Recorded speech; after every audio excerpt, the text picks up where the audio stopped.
आज की वीडियो में हम आपको समझाने वाले कि वर्ग और आवर्त कैसे ज्ञात किए जाते हैं। जैसे इस पर बहुत सारे क्वेश्चन पूछे जाते हैं बोर्ड की परीक्षा में कि भाई किसी तत्व का नाम ले दिया उसने कि भाई सोडियम के, ये बताइए कौन सा वर्ग होगा, इसका कौन सा आवर्त होगा, या क्लोरीन का कौन सा वर्ग होगा, कौन सा आवर्त होगा। इस तरह के क्वेश्चन बहुत बोर्ड में पूछे जाते हैं। ठीक है, तो हम आज वर्ग और आवर्त कैसे ज्ञात करते हैं वो सीखने वाले हैं। पहले हम आवर्त के बारे में बताएंगे कि आवर्त कैसे ज्ञात किया जाता है।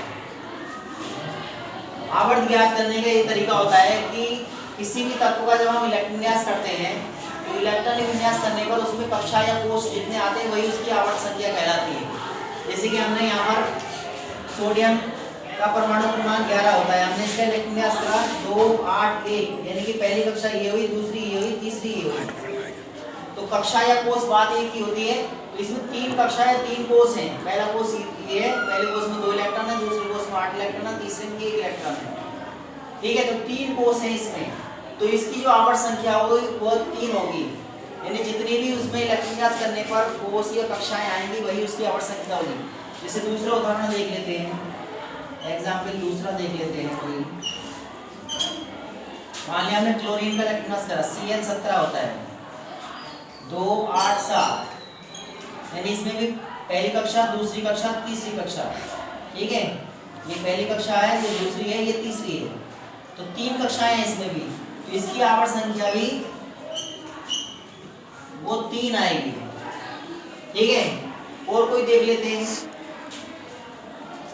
हमने इलेक्ट्रॉन विन्यास करा 19 का करा इलेक्ट्रॉन विन्यास, के 19 यानी पोटेशियम।